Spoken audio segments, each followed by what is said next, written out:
Check the mic and make sure it sound right, boys.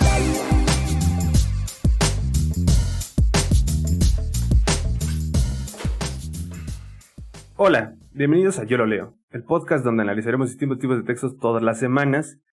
Muchas gracias por la respuesta al episodio pasado. Fue una experiencia bastante interesante grabarlo. Gracias por los comentarios positivos y negativos a él mismo. Como les dijimos la semana pasada, esta semana tocó el turno a leer la novela gráfica, el cómic Watchmen, una experiencia bastante interesante, la disfruté mucho. Es el primer cómic que leo, porque a pesar que soy muy fanático de todas esas historias, nunca había tomado el tiempo ni nada de leer un cómic.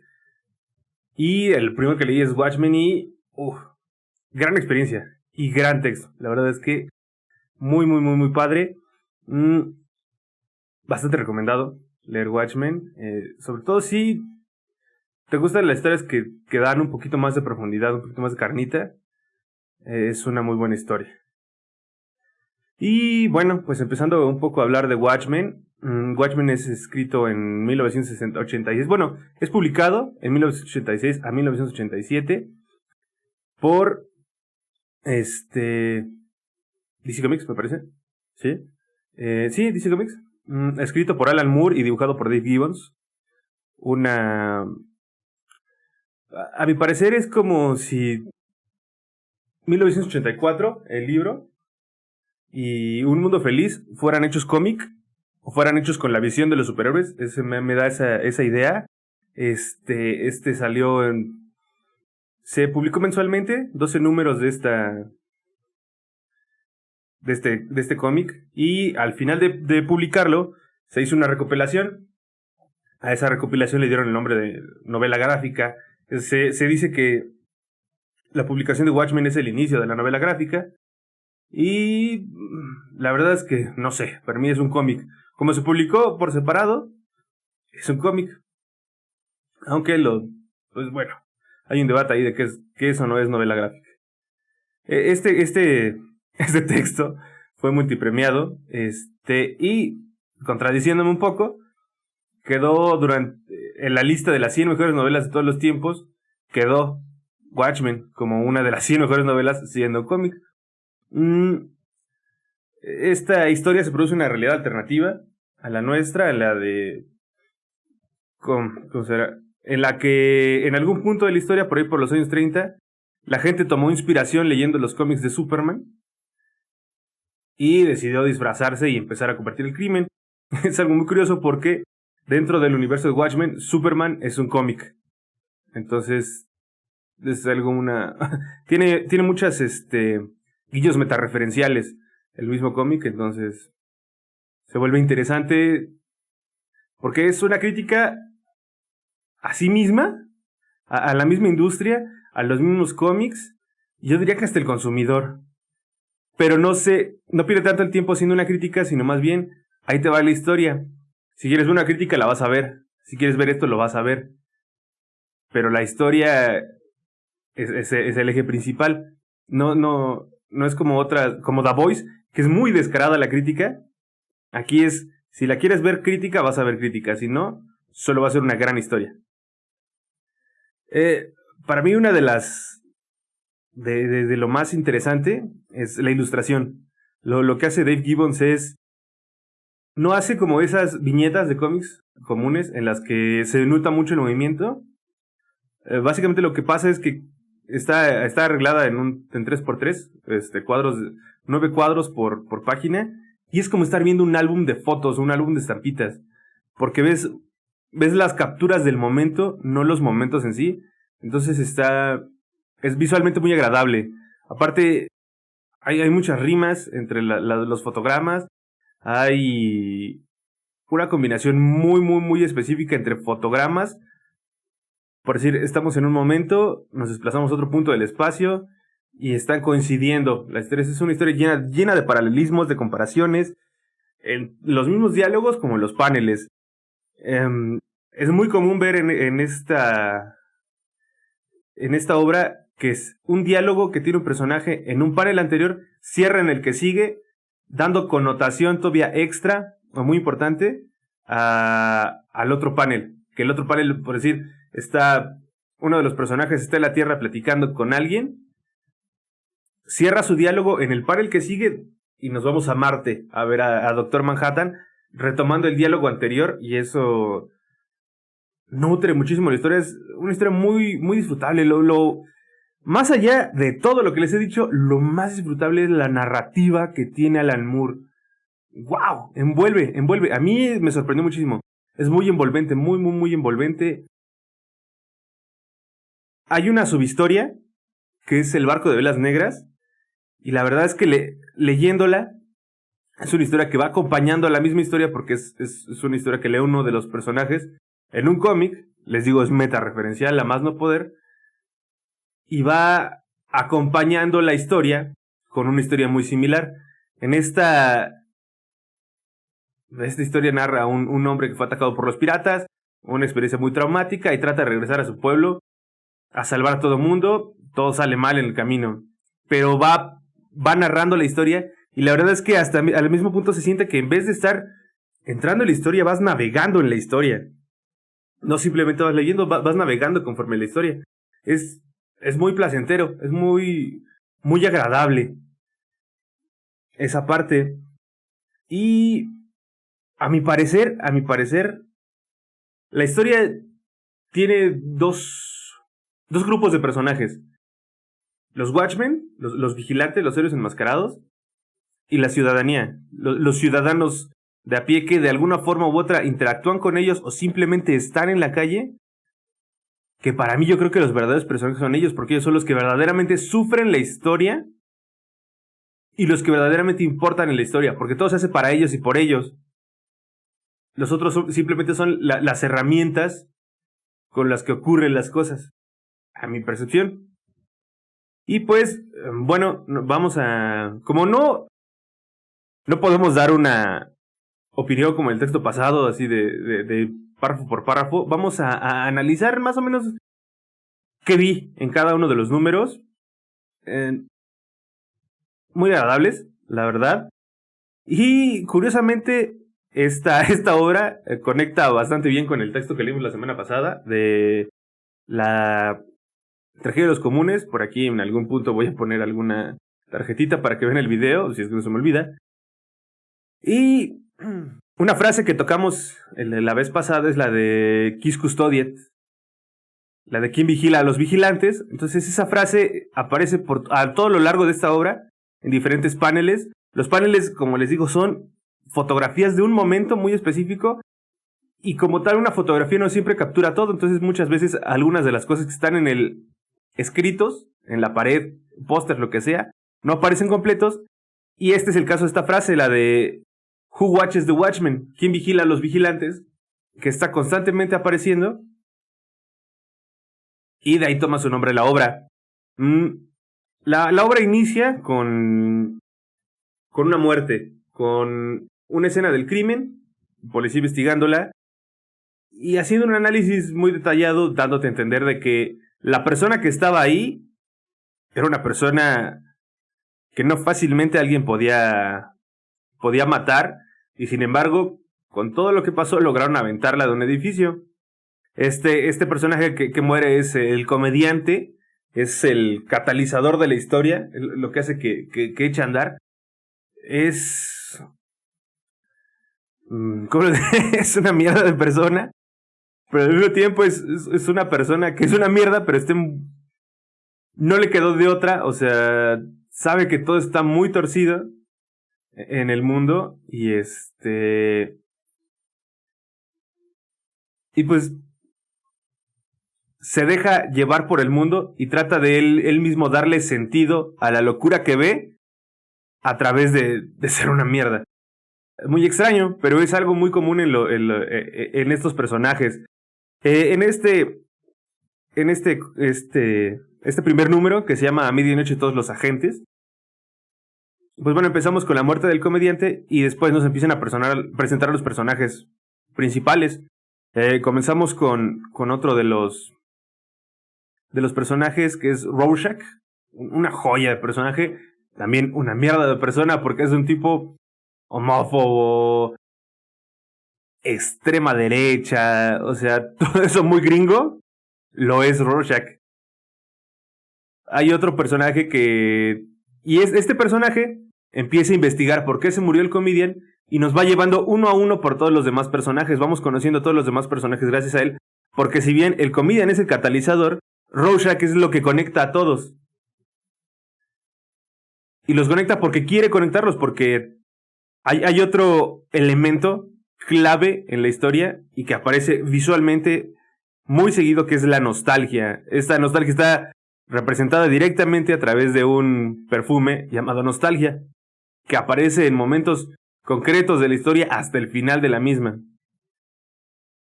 Después está Dan Driver, que es el búho nocturno.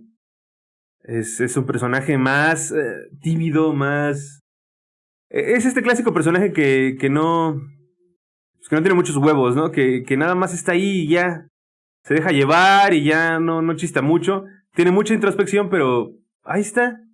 Después está Adrian Bites, Ozymandias, es el villano. No sé quién chingado se sorprendió porque Ozymandias fuera el villano con ese nombre.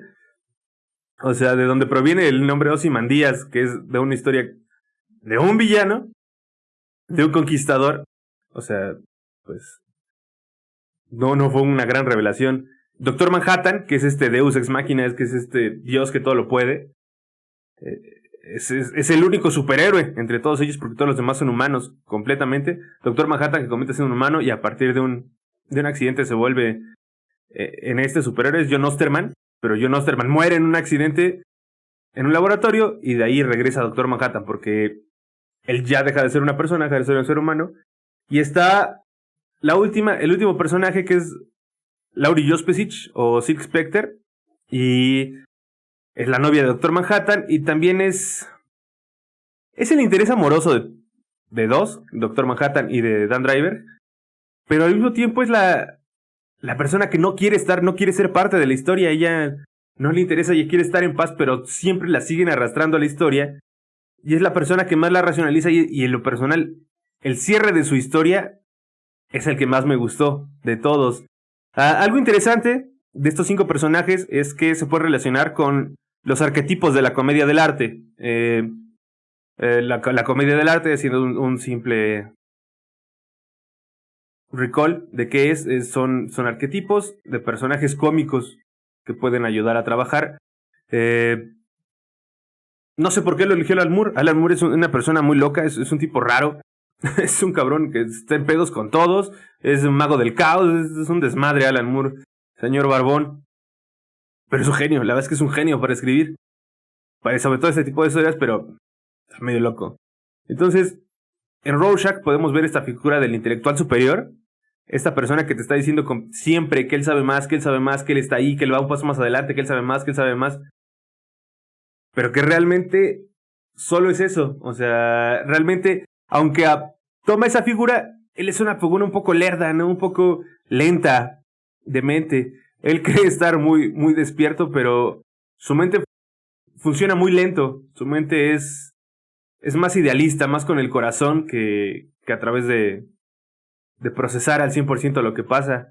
Después tenemos a Búho Nocturno, a Dan Driver, que es como este perdedor adorable, es como este chavo del 8 que todo le sale mal, pero tiene ciertas notas que te hacen quererlo, que te hacen decir, mira este güey, otra vez, pero ahí vamos, échale ganas. Después, Adrian Bites, Ozymandias, es este triunfador corrupto, o sea, ese es el arquetipo que está representado en él, y pues es eso, es un tipo que lo logró todo, que lo tiene todo, que es multimillonario, es la definición del Uberman, del superhombre de Nietzsche. Si bien no se nombra en toda la obra el superhombre de Nietzsche, es muy claro que la representación de Adrian Byte es eso, el superhombre de Nietzsche. Y es ese triunfador corrupto que hace las cosas mal, hace daño a los demás, pero logra su objetivo, y muchas veces su objetivo es un objetivo noble, como vamos a ver al final. Bueno, esto tiene spoilers, o sea, si alguien creía que iba a hablar de la obra sin spoilers, no, ya aparte ya se tragaron todo. Ya saben quién es el malo, ya, una disculpa. Y después está Doctor Manhattan, que es este personaje X, este personaje Dios. Este personaje que rompe con todo lo demás, que rompe con todo, que está ahí para hacer un cambio, que está ahí para verse diferente, ese es Doctor Manhattan. Y después está Lori Silk Spectre 2, que es completamente un personaje llamado neurótica, una neurótica, no porque sea mujer ni nada similar, pero ese es el personaje que se le asignó, ese arquetipo es el que está representado en ella. Ese arquetipo neurótico, esa persona que siempre se está quejando, que siempre está enojada, que está harto de ver todo. Ese es Lori. Bueno, es lo que yo veo. Y esto pasa en este primer número, nos presentan a todos ellos, vemos esa conexión que nos ayuda a tener Rorschach. Y algo muy interesante es que, bueno, esta está situada en 1985, en octubre, todos nos lo va narrando Rorschach a través de su diario. Es una narración donde les digo que Alan Moore te lleva muy, muy, muy bonito, muy suave, muy envolvente, y todo es a través de la mente de Rorschach, todo es a través de los apuntes de Rorschach en un inicio. Como en este punto Estados Unidos tiene a Doctor Manhattan, que es una bomba nuclear hecha persona, por así decirlo, un hombre que todo lo puede, omnipotente, omnipresente, ve el tiempo diferente. Entonces la balanza de la Guerra Fría cambia. Estamos en un punto muy tenso de la Guerra Fría que únicamente la presencia de Doctor Manhattan evita que haya colapsado ya el mundo. Y bueno, en esa época se hablaba mucho del reloj del día del juicio final, que estaba a 2 minutos, que estaba a 15 minutos, del momento en el que el mundo se iba a acabar, que el mundo se iba a acabar cuando estallara la Tercera Guerra Mundial por un enfrentamiento nuclear entre Rusia y Estados Unidos. Entonces, a lo largo de los 12 números, el Doomsday Clock nos va acercando a la medianoche. Cuando el reloj marque la medianoche, marcará el fin del mundo.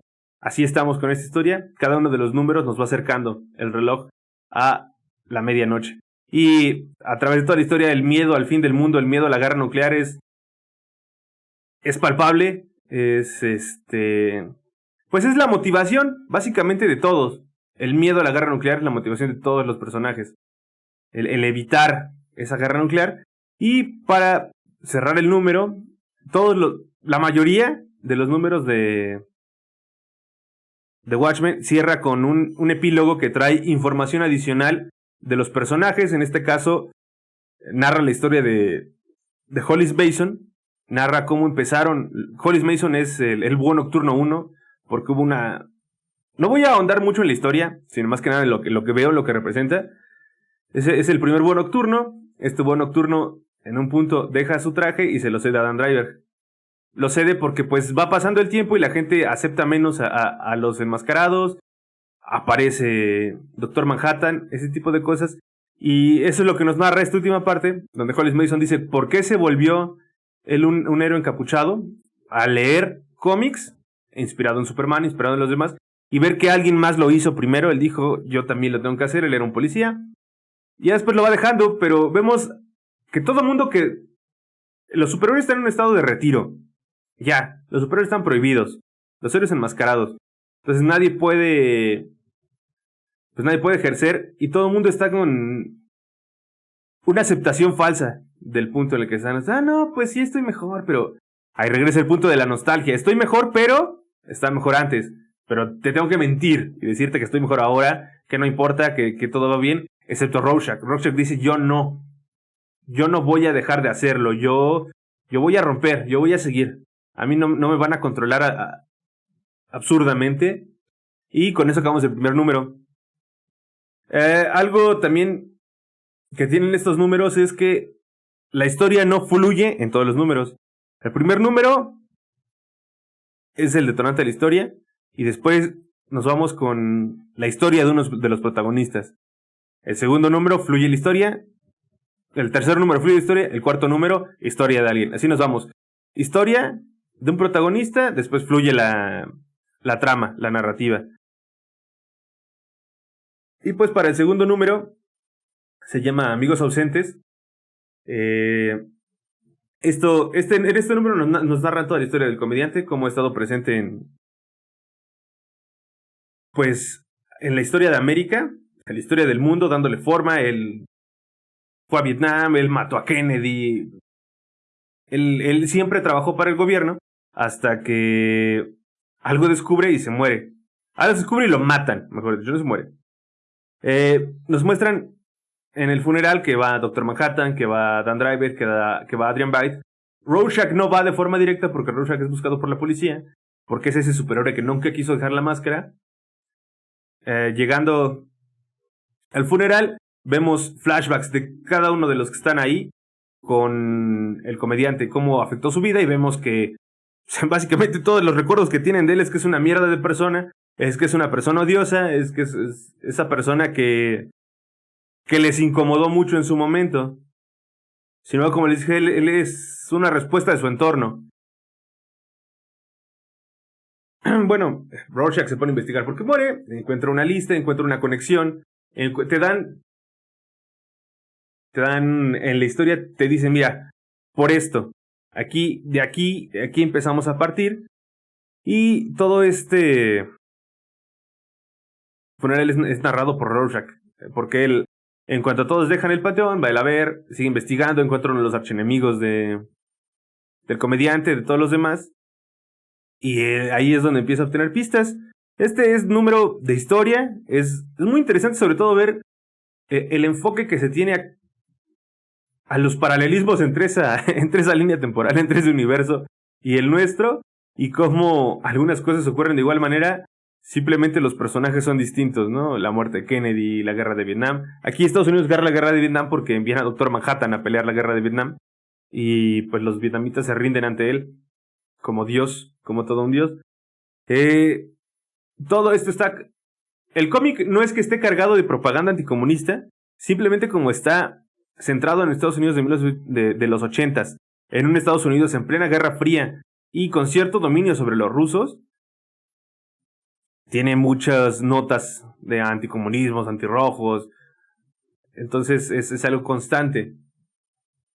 En este número, es un número menos rico que el anterior, pero muy divertido, muy disfrutable también. Quizás de mis números favoritos serían estos dos y otros dos que posteriormente les mencionaré, porque la introducción que hacen de los personajes y del contexto histórico, primero aquí en el primer número conocemos sus personajes, en el segundo el contexto histórico en general en que están parados, y son muy disfrutables. Este número sí no tiene ese epílogo que les cuento, que tienen casi todos. Este número no lo tiene.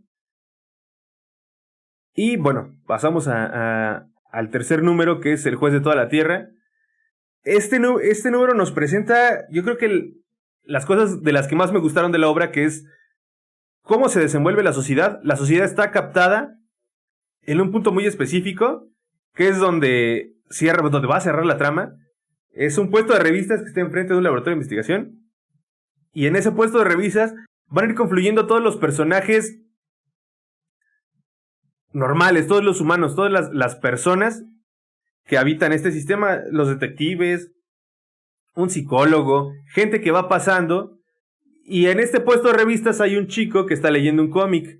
Este cómic es El Barco de Velas Negras. Este cómic es el que les digo que se me hace de los puntos más altos que tiene esta historia, porque esta subtrama del Barco de Velas Negras es nada más un paralelismo con la historia real y te ayuda a narrarla, te va ayudando a navegar en la historia de una forma, con una narrativa muy rica, muy degustable. Es algo que me agradó mucho, y también empieza a hacer su aparición el elemento visual de la nostalgia, en diferentes afiches publicitarios o de forma física. Ver el perfume Nostalgia empieza a aparecer aquí. Para mí estos son los elementos que te que van llevando la trama. Se hace más tangible la Guerra Fría, se hace más tangible las tensiones entre Estados Unidos y Rusia. Y en este número nos centramos en el siguiente punto para que avance la historia, que es que Doctor Manhattan se encuentra en un conflicto, porque les digo que es como una bomba atómica hecha persona. Lo hacen creer que le da cáncer a sus allegados, y al mismo tiempo tiene una pelea con su novia, porque su novia es Lori. Tiene una relación muy complicada. Ese güey está completamente desinteresado por todo. aunque eventualmente nos damos cuenta que sí le interesaba a Lori, pero no de la forma que Lori quería que estuviera interesado. Corta con él, eso le afecta y después nos damos cuenta que también ese güey era un culero. O sea, que también este Deus Ex Machina que nos llega, este ser todopoderoso, también era un culero porque tenía una novia que estuvo con él en todo el proceso y se encuentra alguien más joven y lo bota y él dice, es que güey, ella está más joven, ella ya, la otra no me gusta, es un culero. Y entonces esta persona tiene cáncer, denuncia que tiene cáncer le hacen su Me Too a Doctor Manhattan por estar con Doctor Manhattan, lo cual después vemos que no es cierto. Ella y otras personas fueron irradiadas para tener cáncer y después hacer que Doctor Manhattan parezca este veneno andando y sacarlo de la ecuación. Esto funciona porque empieza primero peleándose con Lori, que es su actual pareja, cierra peleándose con Janie, que es su expareja, y todos esos conflictos lo hartan hasta que en un punto explota, desaparece la gente a su alrededor, la manda está en un programa de televisión, la gente a su alrededor que ya lo tiene hostigado la manda al estacionamiento y él se va a Marte. En esa ida a Marte, lo que hace es recordar un poco de Lori. No, de Janie. De recordar cómo fueron las cosas con su ex, de decir, ay, cabrón. Hace una cierta introspección antes de ir a Marte, solo más que nada por tristeza de saber que Janie está por morir. Que él pudo haberle provocado. Él no lo concibe, no lo entiende cómo, pero tampoco lo cuestiona. Él se queda con, bueno, ya. Y también nos dan a entender de que no es muy estable, mentalmente hablando, Doctor Manhattan. Y bueno, esto tiene una consecuencia. Si desaparece este Deus Ex Machina que mantiene el equilibrio en la Guerra Fría, empiezan a cambiar las cosas, los rusos empiezan a tomar la iniciativa y tenemos el epílogo que es otra vez una continuación de la historia narrada por Hollis Mason, el primer Búho Nocturno, que habla de cómo se acabó su grupo de superhéroes y cómo va a empezar uno nuevo, de la aparición que tiene Doctor Manhattan y de cómo esto cambia las cosas. Y así seguimos al cuarto número, denominado El Dueño del Tiempo. Para mí, este es un gran número, de forma narrativa, y también es el número donde me di cuenta que, si bien yo ya sabía que Watchmen era buena, le estaba disfrutando, aquí me di cuenta que era otra cosa. Aquí me di cuenta que era algo brillante, que era algo, pues que no estaba leyendo una estupidez. Si ya lo sabía, aquí me di cuenta que estaba leyendo algo, una historia grande, una historia profunda, una historia con análisis. Tampoco estamos leyendo a Nietzsche, ¿no? Pero es una historia muy rica. Bueno, aquí retomamos cómo afecta todo lo que hizo al irse Doctor Manhattan, cómo afecta a la sociedad, cómo la sociedad empieza a entrar en una presión muy grande. Personajes que están primero llenos de ira, después están llenos de miedo. Pero dicen, no, hay que bombardear a los rusos. Pues no, espérate, no los bombardees, se puede solucionar. Y cómo va esto afectando las dinámicas entre la sociedad, que al final van a ser muy importantes.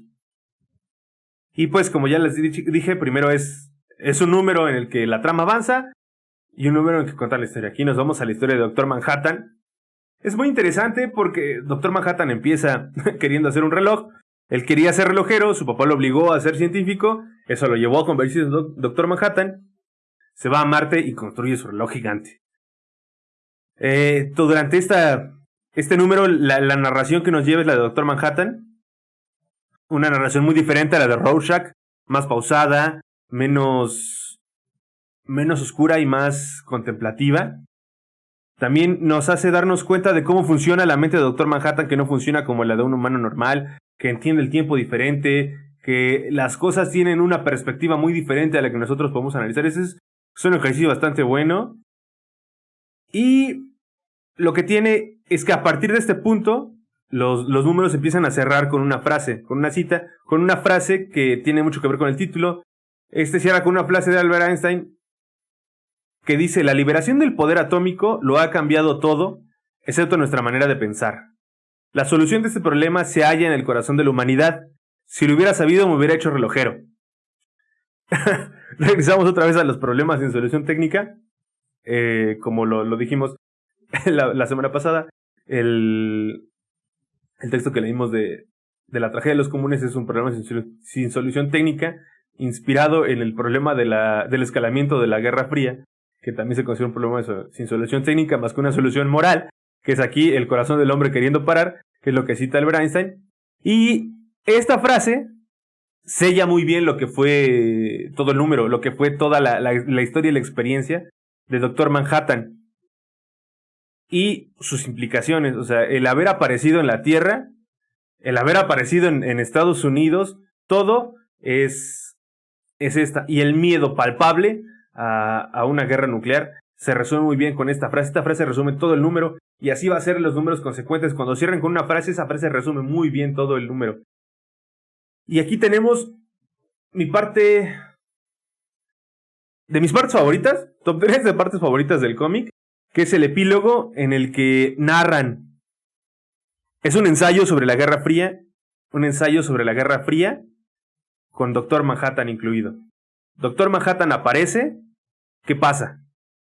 ¿Cómo cambian las relaciones de poder? ¿Cómo cambian las interpretaciones? O si no cambia nada, este ensayo podría merecer un video por sí solo. De hecho, cada número podría merecer un video por sí solo, pero estas 3 páginas podrían merecer un video por sí solo. Fue una experiencia gratificante, es poco, yo creo, una experiencia extasiante, no sé, leer esos párrafos, la forma de escribir que tiene Alan Moore, los pensamientos, cómo los arroja, los conflictos, las contemplaciones. ¡Wow! Chulada. Ahí es cuando supe que esta historia sí era diferente en muchas cosas. Yo ya había visto la película me encantaba, yo creo que lo máximo que he visto de superhéroes, vi el cómic, dije, la película no se acerca en nada al cómic, en nada. Pero yo no lo digo. El siguiente número se llama Aterradora Simetría. Es un número que, como el nombre lo dice, es simétrico, tanto en las ilustraciones. La primera ilustración es simétrica con la última ilustración, y así se van cerrando hasta que la ilustración de en medio es una sola página. Las páginas de en medio hacen una sola ilustración. Es un número muy interesante porque es cuando vemos que nuestro héroe, o el principal, la persona con la que tenemos más conexión en este punto, que es Rorschach, cae. Lo vemos caer porque le tienden una trampa, porque el villano, Adrian Veidt, lo va manipulando. Aquí el barco de velas negras y la sociedad empiezan ya a tomar una forma muy, muy fuerte, muy pesada en el cómic. El barco de velas negras va yendo con la línea de pensamiento de Rorschach. Y este número, curiosamente, es el de los números más premiados en la historia del cómic. Es un número que por sí solo ganó premios de lo bien estructurado que es. Sin embargo, no es mi favorito. Mi favorito podrían ser el 6 y el 7, por otro tipo de cosas. Quizás el 8, no sé. Pero este no es. Bueno, aquí atacan a Adrian Veidt. Él lo hace para que parezca que él también es una víctima. Rorschach sigue investigando, va encontrando cosas, porque sí va encontrando cosas Rorschach. Entonces Veidt le tiende una trampa y lo captura la policía. En eso cierra. La historia de Don y Larry avanzan, ellos van empezando a conocerse. Dan por decirse, el mejor amigo de Rorschach, pero hasta ahí no tiene una participación latente. Lori no había hecho más que pelearse con Doctor Manhattan. Entonces, en este punto, ellos ya empiezan a formar una relación, entablarse. Lori está frustrada con su vida y Dan está frustrado con quien es. De nuevo cerramos con una frase que resume todo y dice: tigre, tigre de ardiente brillo, en la selva de la noche, qué mano, qué ojo inmortal podrá haber trazado tu aterradora simetría. Esto de la simetría es un juego, porque pues Rorschach tiene una máscara de la prueba de Rorschach, que son figuras simétricas. Esta máscara se va alterando según pasa distintas situaciones. Y pues es simétrica la máscara de Rorschach, por eso hay simetría en el cómic, simetría en la historia, simetría en la frase. Y Rorschach es este tigre, es esta persona que es peligrosa, pero que tiene simetría tanto en su pensamiento como visualmente. Pues sí, ajá. Es esta persona que lo que más puedes hacer viendo a Rorschach en esta historia, aparte de no simpatizas al 100 con él, pero es algo digno, es alguien digno de contemplar en la historia. Entonces, resume muy bien. Y aparte la historia siempre está escondido, a punto de cazar, y aquí le tienden una trampa. Después vamos con el epílogo que nos hace más grande la historia del barco de velas negras. El barco de velas negras lo escribe, es otra vez metaficcional, hace referencias al autor del barco de velas negras, que es autorreferencial a Alan Moore, un tipo loco, problemático, que tiene pedos con todos sus dibujantes, shalala, pero que al mismo tiempo es muy genial, o sea, un poco narcisista por parte de Alan Moore. Y este sujeto es secuestrado junto con otros muchos creadores, psicólogos o gente importante en este planeta, en este mundo. Lo secuestran y de repente pues te dice que pues a nadie le importó que lo secuestraran o que desaparecieran, y ya con eso cierra. Más adelante sabremos por qué, a dónde nos lleva. El final no es muy de mi agrado. Me gusta más el final de la película, de hecho. No es muy de mi agrado, pero es un final que desde siempre estuvo muy bien planteado el por qué. Eso sí, no es algo sacado de la manga. Y después vamos con quizás uno de mis números favoritos, que es... No sé, bueno, es que los 3 números que siguen son muy buenos, que es El abismo devuelve la mirada. Ahora sabemos que Rorschach es Walter Kovacs, que es esta persona chiquita, esta persona que huele mal, una persona desagradable visual, para la nariz, es alguien desagradable, sin embargo es alguien noble hasta cierto punto, y empezamos como pues es Rorschach, como hace siempre referencia a la prueba de Rorschach. Estamos en la cárcel, que le están haciendo una prueba de Rorschach a Rorschach, ante todo metareferencial en este cómic, y vemos cómo el psicólogo de Rorschach trata de asomarse en él y se pierde en él. Es básicamente lo que pasa. Nos narran toda su historia de cómo deja de ser Walter Kovacs para volverse Rorschach. De hecho, algo que hace mucho durante toda la historia es, él no pide su máscara, él pide su cara, porque él ya no es Walter Kovacs. Él es Rorschach, y la cara que tiene es la cara de Rorschach. La máscara. Nos narra cómo consiguió la máscara, que es hijo de una prostituta, que nunca lo quisieron. Una vida súper dramática, le ha ido de la chingada en todo momento. Él se asomó a la mierda y tuvo que responder a la mierda con más mierda. Así de sencillo. No pudo salir de ahí. También algo que tiene muy interesante esta historia es que los ricos son ricos, los pobres son pobres desde que nacen. O sea, muestra eso de la falta de escalera social, de diferentes visiones según el estatus social en el que estás. Y Rorschach es el que está hasta abajo. Rorschach es el que ve la mierda de veras, no puede escapar de ella porque no puede, porque la sociedad no lo deja, porque nada se lo permite. Está envuelto ahí y tiene que abrazarlo y tiene que pelear contra esa mierda, porque aunque está en la mierda y está lleno de mierda, no quiere serlo. Pero al mismo tiempo se vuelve una mierda para poder pelear contra todo lo demás. Y esto cierra. Está en la cárcel todo el mundo le quiere romper su madre porque porque él metió a muchos de los que están en la cárcel. Y cierra con una frase de Nietzsche que dice: cuando luches contra monstruos, trata de no convertirte en un monstruo, porque si miras al abismo, sabrás que te devuelve la mirada. Entonces, lo que le pasó a Rorschach mismo y a su psicólogo. Rorschach, queriendo combatir monstruos, se volvió uno. El psicólogo se asomó al abismo del corazón de Rorschach, el abismo lo vio a los ojos y se perdió en él. Después cerramos con un epílogo pues dándonos más información del pasado de Rorschach, de la historia de Rorschach. Voy a tomar el memo porque ya se me está secando la garganta. Y procedemos al séptimo número. Es un número que se llama Hermano de los Dragones.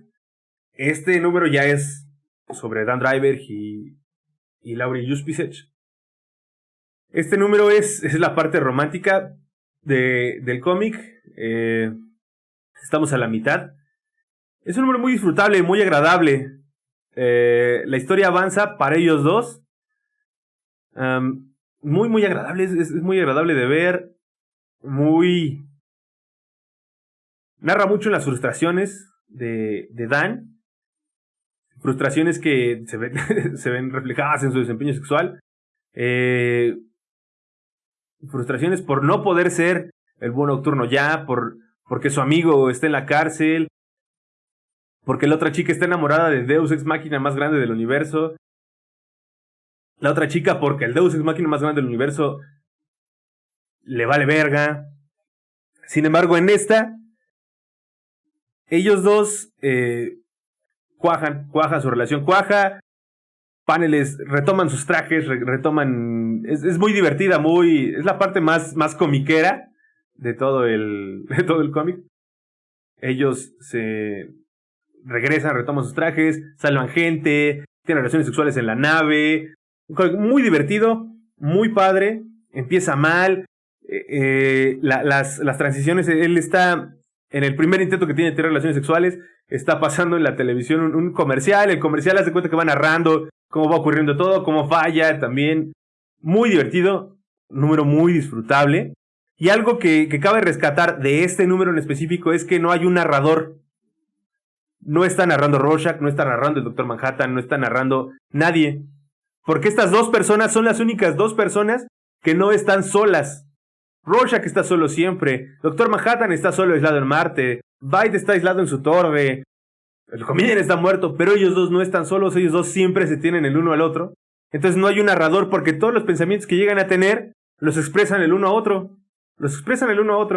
Si en tal caso, en algún momento cuando Dan se encuentra solo por su incapacidad de acercarse correctamente a Laurie, es el único momento en el que vemos sus pensamientos. Pero antes de eso, no hay. No hay porque todo lo interactúan. Y cierra con una frase, igual, que nos hace un resumen de todo el número, que dice: soy hermano de los dragones y compañero de los búhos. Mi piel se vuelve negra y mis huesos se queman con el fuego. Del libro de Job en la Biblia. Es muy obvio, es esta persona que tiene fuego en su interior, pero es un fuego que ha apagado, es Dan, pero sin embargo lo libera y se da cuenta que él tiene que aceptarse. Y después nos dan un poco de... Durante el cómic nos dicen que Dan escribe sobre búhos y al final nos dan uno de sus escritos para que lo leamos. Es de los más intrascendentes epílogos que hay.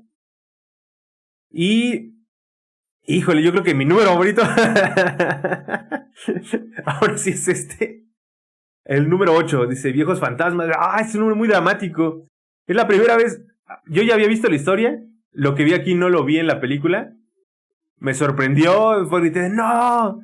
Vemos a Hollis Mason. La historia inicia con Hollis Mason preparándose para Halloween, se da en Halloween, o sea, ya está terminando el 1 de octubre. Toda la narrativa, todo el día de Rorschach se lleva a cabo en octubre, del 15 de octubre al 31 de octubre me parece. Y bueno, está Hollis Mason preparándose para Halloween, Rorschach está en la cárcel, Hollis Mason recordemos que es el primer búho nocturno, está él esperando que lleguen los niños, y cuando llegan los niños son los pinches desgraciados que lo matan. Ay, wow. Sufrí, la verdad es que sufrí su muerte. Y aquí nos da otro ángulo de la sociedad. Ese me gusta mucho porque habla mucho de la sociedad, más de la sociedad que de ellos. El ángulo que nos da es que existen dos pasquines. Pasquín inmundo, dos pasquines inmundos. En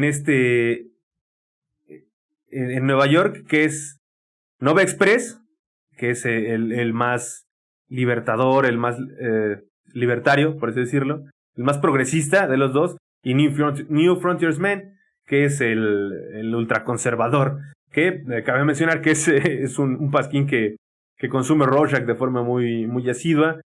En la calle, el miedo y el hartazgo que producen los héroes porque resuena que atraparon a Rorschach. Rorschach es un hombre que aterrorizó a la clase baja muy, muy cabrón, bueno, a los barrios bajos muy cabrón para evitar el crimen. Resuena que está en la cárcel, resuena que ya todo el mundo está harto. Si recordamos, en el número pasado, Búho Nocturno y Silk Spectre retoman sus trajes, empiezan a hacer cosas heroicas, eso resuena, a la gente le entra el miedo, le entra el hartazgo contra estos sujetos que ya habían pedido que no regresaran, y la ciudad se empieza a llenar de pequeñas revueltas. Se entra ya, el miedo es lo que lo está dominando, porque no nada más es eso, es la Guerra Fría. Entonces, con la sociedad va muy, muy de la mano también el Barco de Velas Negras. El Barco de Velas Negras, ahí está. La historia de ese cómic va avanzando. Conforme este sujeto va alcanzando su meta, los personajes principales van alcanzando la suya. Es un acompañamiento genial. En este liberan a Rorschach demostrando una frase, bueno, desde la anterior es una frase espectacular que le dice a todos los reos que él no está encerrado ahí con ellos, que él está encerrado ahí con él, demostrando por qué es cierto. Se genera un motín porque Rorschach agrede a alguien en el número pasado con aceite hirviendo. Este personaje muere, todo el mundo se vuelve loco, quiere desmadrar a Rorschach y lo intentan matar, fallan, y Dan Driver, algo que olvidé mencionar del número pasado, termina de tener relaciones estos sujetos, el éxtasis total, el momento más romántico, si quieren decir, y cierra Dan Driver diciendo, deberíamos liberar a Rorschach, ¿no? Y la otra, ¿qué? Fue cómico. Entonces vienen, liberan a Rorschach. Julie está muy contrariada porque Julie no quiere estar en ninguno de esos lados. Julie solo quiere vivir bien, vivir en paz, estar tranquila, estar con Dan, que Dan la escuche y que Dan la apoye. Pero Dan mismo también la arrastra otra vez de vuelta a este mundo de superhéroes. Y también en este punto ya acepta que ella es parte de ese mundo, que ella es eso. Pero le cuesta trabajo. Liberan, pasa todo. La policía empieza a perseguir a Dan Driver, a todos. Y regresa nuestro querido Doctor Manhattan para la mala fortuna de Dan, porque después de que ya al fin consiguió la chica, regresa el ex y se la lleva. Viene de Marte, Doctor Manhattan, para llevarse a esta chica a Marte, a uno de los mejores números. Yo creo que el 8 y el 9 son los mejores, a mi entender. A Marte, a tener una conversación, de la que hablaremos más adelante. Y dentro de todo esto que pasa, en este punto álgido, porque es como el clímax de la historia y el que sigue, nos muestran el final. Nos muestran 2-3 paneles en los que vemos ¿qué va a pasar? Donde vemos el final. Por eso digo que el final no está sacado de la manga, aunque lo parezca. No me gustó. Prefiero el final de la película. Nos muestran el final en 2-3 panelitos. No sabes ni qué estás viendo, ni por qué viste esos paneles. Ok, órale. Porque ni siquiera es una hoja completa. O sea, son 2-3 paneles. Mira ya. Ni entendiste. Solo vimos a los artistas y a esa gente que estaba secuestrada, que resulta que no está secuestrada, simplemente está aislada en una isla que descubre el comediante descubre todo eso y por eso lo mataron. No vamos a andar tanto en la historia, pero es lo que pasa. Vemos en qué va a acabar, porque aparte vemos al monstruo. Esta gente está diseñando un monstruo, así de sencillo. Lo vemos todo, pero no lo entendemos en su momento. Este número cierra sin una cita también. Y en el epílogo nos hablan más vemos una publicación del New Frontiersman en la que alaba a los superhéroes enmascarados y critica a Nova Express por ser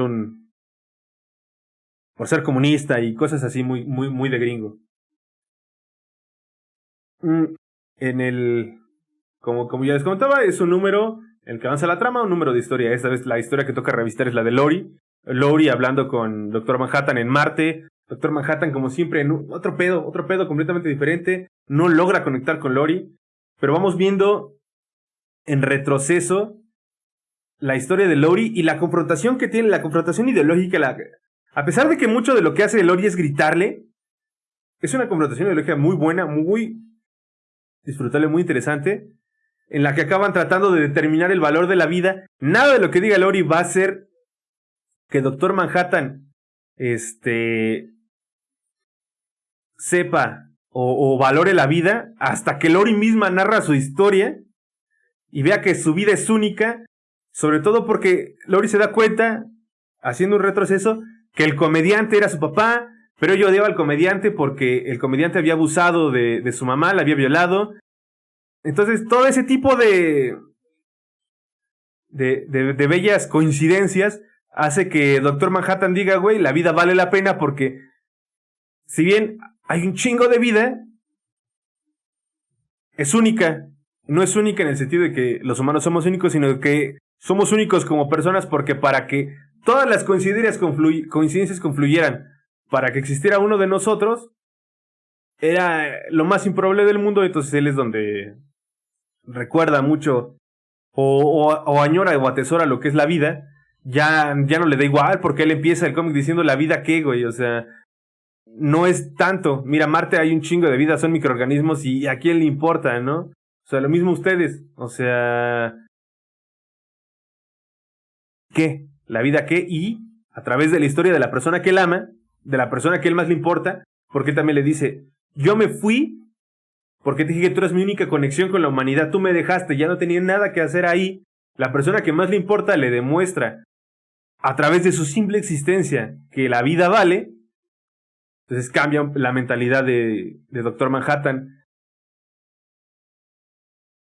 Después, otra vez cerramos con una frase de Carl Gustav Jung, que dice, hasta donde podemos discernir, el único propósito del ser humano es encender una luz en la oscuridad de la existencia. Es eso, simplemente estamos y resume muy bien lo que pasó también. De nuevo, la vida de Lori enciende una luz en la existencia de Doctor Manhattan. Y después salimos con el epílogo, que es la historia de Sally Jupiter, que es la mamá de Lori, que también fue Silk Spectre en los Minutemen. Te estoy dejando cosas muy sueltas de la historia, porque si no tampoco acabaríamos, y estamos hablando más de cómo se desenvuelve, de a dónde va, de las cosas brillantes que tiene, de las cosas interesantes que alcanzo a ver, y de cómo las interpreto. Después procedemos con el número 10. Ya, en este punto ya todo está listo, casi para el final. Aquí se setea todo. Aquí descubren Rorschach y Dan Driver quién es el villano, quién planeó todo. Nos dirigimos a la última parte. La tensión geopolítica está al máximo. Al máximo. Ya Rusia invadió Afganistán, está por invadir Pakistán. Los misiles están a punto de ser lanzados. Vemos al presidente Richard Nixon en su tercer mandato, algo muy gracioso, con la bola de fútbol, con el balón de fútbol, ese mítico balón de fútbol, que en realidad es un maletín. Aquí sí es un balón de fútbol a punto de lanzar los misiles nucleares. Pero sobre todo, la belleza de este número es que te das cuenta que alrededor de toda la historia no hay buenos ni hay malos, solo hay personas. Personas que de acuerdo a lo que les tocó vivir reaccionaron, de formas reprochables o no, pero solo eso, todo mundo solo era, no era bueno ni malo, solo era, y tomaron las decisiones que su entorno las obligó a tomar. No porque fueran buenos, ni porque fueran malos, ni porque unos fueron los héroes, ni porque otros fueron los villanos. Es simplemente gente que se encontró, porque a pesar de que Rorschach es esta persona racista, esta persona homófoba, esta persona ultraconservadora, su casera, cuando lo detuvieron, publicó que él había intentado violarla, regresa, ve a su casera, que es prostituta como su madre y tiene sus hijos, y le dice, puta, así le dice, puta, ¿por qué? ¿Quién te pagó porque dijeras eso? Los hijos lo ven y dice, güey, pues niños son igual a mí. No importa. ¿Qué importa si dijo eso? Entonces es cuando te das cuenta que Rorschach no es malo, no es bueno, solo está respondiendo a su eso. Solo son humanos. Lo mismo Dan solo quiere no estar solo. Y después Ozymandias. Aquí no sabemos mucho de Ozymandias para la historia, sin embargo en el siguiente número lo haremos. Y ellos ya investigan, se dan cuenta que es él. La narrativa de todo este episodio la lleva el barco de velas negras, porque también es el momento en el que Rorschach no está solo, sino Rorschach está con Dan todo el tiempo. Dan lo está escuchando, no está solo, no tiene por qué filosofar en su mente porque ahora tiene quien lo escuche. Eso es algo bastante interesante de toda esta obra.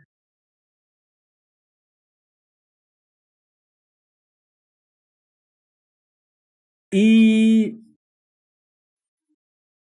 solo el único momento que narra es cuando hace la última entrada de su diario, porque ya sabemos que todo va al final, ya nos cantan qué va a pasar, nos cantan el final. El barco de velas negras aquí llega a su punto culmen, por así decirlo.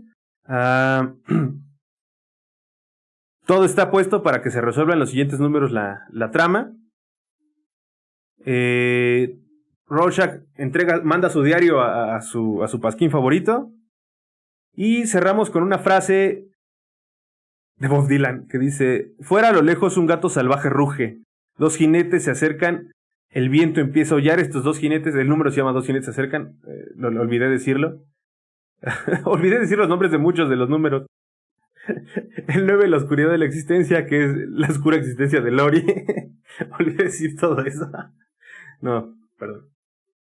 Y bueno, en este 2 jinetes se acercan, es ellos son los 2 jinetes que se acercan al final de la historia, que se acercan al porqué de todo. Y bueno, el epílogo nos da más información sobre Bite. Y ahora vamos con el número 11, que se llama Mirad mis obras poderosos. Esto es una completa referencia al texto, al poema de Ozymandias. Es un número dedicado completamente a Adrian Bite, Ozymandias. La sociedad en este punto ya, aquí ya tronó. Todos los personajes, el psicólogo, los detectives, la esposa del psicólogo, unas lesbianas que andan por ahí, el dueño del puesto de revistas, todos confluyen en ese punto frente al centro de investigaciones, se empiezan a pelear, hay un concentro cerca, todo es caos, ya la tensión, el miedo se libera, explota aquí, la sociedad ya desmadró, y justamente en ese centro de investigaciones es donde aparece el monstruo, que fue el plan de Bite. Algo genial, de todo esto es que Adrian cuenta su historia, cuenta el porqué, pero dice, pues güey, no estamos en un cómic, por así decirlo, no somos una historieta. ¿Por qué te habría de contar mi plan para que lo detengas? Desde que apareciste aquí yo ya había ejecutado mi plan, porque van a la Antártica, Rorschach y Dan a tratar de detenerlos, no lo logran. Adrian se sale con la suya. Los protagonistas, que es la sociedad, ahí acaban. Nos explica que él logró fabricar un monstruo de una forma muy extraña. Les digo que a mí no me gustó mucho eso. Solo era un monstruo ya, ni siquiera era poderoso. Nada más que su mente producía ondas psíquicas, porque aparte clonó el cerebro de un psíquico. Y ya, todo el mundo se muere a su alrededor porque no aguanta la presión en su cerebro. Termina, lo logra. El portal por el que aparece este monstruo está justamente en el puesto de revistas. La sociedad ya estaba destruyéndose a sí misma, y para evitar que siga destruyéndose a sí misma tuvo que llegar a otra cosa a destruirla. Eso es algo muy, muy interesante, un concepto muy cabrón. O sea, pues muy interesante ver un cómic, ¿no? O sea, Adrian hace todo esto porque leyó por así decirlo, leyó la tragedia de los comunes, porque se da cuenta que también que la sociedad no iba a pasar más allá de los 90s, ni por cuestiones militares, ni por cuestiones sustentables, porque los recursos ya se iban a acabar, porque había mucha gente, etcétera, etcétera, etcétera, porque él es un capitalista extremo, él es un coach de vida, por así decirlo, porque tiene todo su curso de coach. En este número se acaba la nostalgia acaba aquí. Él dice, ya, una vez que haya logrado esto, que haya salido, se acaba la nostalgia y vamos para adelante. Mi próximo perfume se llamará Millennium, no nostalgia. A lo que vamos. Y bueno, hay madrazos, pero ¿qué? O sea, no pasa nada porque él ya había ganado. Desde que ellos se aparecieron en la Antártida, él ya había teletransportado su monstruo. Y ya, con eso. Su plan era, pues básicamente, que la humanidad viera que había una amenaza de otra dimensión y se uniera para combatir esa amenaza de otra dimensión. Y le sale. O sea, el villano, porque reitero, no hay villanos en esta historia, se sale con la suya. Y cierra con la frase esperada que es: mi nombre es Ozymandias, rey de reyes. Mirad mis obras poderosos y temblad. Ozymandias, es el texto de Ozymandias. Que resume quién es él, ¿no? Porque él es un fanático de Carlomagno, de Alejandro Magno. Él era rico, dejó su riqueza, de alguna forma obtuvo dinero para vagar por todo el mundo, por recorrer todo lo que recorrió Alejandro Magno, hizo una introspección. Yo creo que Adrian Veidt, de todos los personajes, es el único que verdaderamente se conoce a sí mismo, porque Doctor Manhattan no sabe qué es, solo sabe que es un ente que está más allá de todos. Rorschach no tiene introspección, solo reacción. Dan rehuye de lo que siente y lo que piensa. Laurie no está conforme en donde está. El único que sabe quién es, de dónde viene, a dónde va, por qué, sus alcances, todo, es Adrian. Adrian, reitero, es el superhombre. Se conoce al 100 y disfruta al 100. Nos dan otra vez más información sobre Veidt, ya un poco redundante. Y pasamos al último número. Quizás el número que menos me gustó, pero que tiene mis momentos favoritos. Es curioso. Como les mencioné al principio, el Doomsday Clock aquí llega a su fin. Estamos en las 12. Todo empieza con la pura destrucción, toda la destrucción que quedó de las acciones de Ozymandias. Regresa Doctor Manhattan y Laurie ahí mismo y se quedan de qué pedo. Como Doctor Manhattan ahí empieza a pensar y dice: este pendejo me la jugó. Sin embargo, la sociedad, lo que pasa aquí es que renace. No renace literalmente, simplemente funcionó. O sea, el plan de Ozymandias funcionó. La sociedad dijo: cámara, hasta aquí. Nos vamos a unir, nos vamos todo. Llega Doctor Manhattan, trata de pelear con este güey, con Ozymandias. Pues obviamente le iba a ganar. Ozymandias le pone una trampa, no funciona. Se muestra a Doctor Manhattan en su máxima omnipotencia. Sin embargo, algo muy interesante de este conflicto final es que no se resuelve a madrazos, se resuelve con argumentos y con la verdad. Fue algo muy agradable de ver, porque lo único que hace Ozymandias es prender la tele de las miles de teles que tenía atrás y demostrarles que funcionó, que la Guerra Fría había acabado, que Rusia había abandonado Afganistán, que se iban a unir los rojos con los yanquis, que lo máximo, o sea. Y algo también es el encumbramiento de Ozymandias, porque durante todo el cómic se rumoró que Ozymandias era el hombre más inteligente, lo logró. Se rumoró que Ozymandias podía parar una bala con sus manos, la para. Y todo acaba básicamente en un panel en el que está Ozymandias gritando: ¡lo conseguí! ¡Ya! Porque le salió y punto, ahí se encumbra, pero se encumbra en nada. Es algo muy interesante, porque mientras todo el mundo está tratando de ver y decir: no, pues es que le tenemos que decir a todos y tenemos que tenerlo, se dan cuenta que si dicen lo que hice, va a haber guerra nuclear mañana, y todo el mundo dice: puta madre, sí es cierto. Es bueno, Dan no lidia mucho con eso, se va. Laurie está sacadísima de pedo por lo que vio en Nueva York, por toda la gente muerta. Doctor Manhattan lo realiza y dice: puta madre, me cagas, o sea, pero órale, cámara. Y Rorschach, que es todo lo contrario a Ozymandias, que solamente es una persona reactiva, que no medita mucho, que pues su cerebro lo deja un poco corto, dice: no, ni madres, no, yo les voy a decir. Y culmina con mis momentos favoritos, que es la muerte de Rorschach a manos del Doctor Manhattan, que le dice: pues claro, si tú tienes que ir a perpetuar la utopía de Veidt, que está hecha sobre cadáveres, ¿qué más da un cadáver más? Y le dice: hazlo. Y lo mata. Gran panel. Sin embargo, mi diálogo favorito es la resolución que tienen Dan y Lowry, que acaba cogiendo ahí, o sea, pasa todo esto y en un diálogo buenísimo en el que están Lowry y Dan sentados, tirados en el suelo, viéndose el uno al otro, y Lowry sufre muchísimo, Dan le pregunta, ¿qué quieres que haga? Y ella le dice, quiero que me ames porque no estamos muertos, así sencillo, güey. Aquí, le quita la máscara, le quita todo, quítate eso, quiero verte y besarte, olerte, solo porque puedo.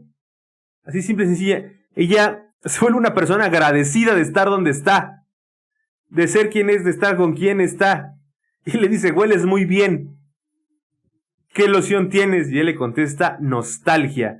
Wow, un gran cierre a la historia de los dos, un gran cierre a la nostalgia que vino todo el tiempo.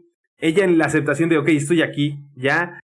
Lo que nos queda nada más es, un último punto interesante es, regresa Ozymandias a hablar. Él le dice, güey, no te juzgo, no te ataco, no nada, te salió, está bien. Y le dice, ¿es el fin, cierto?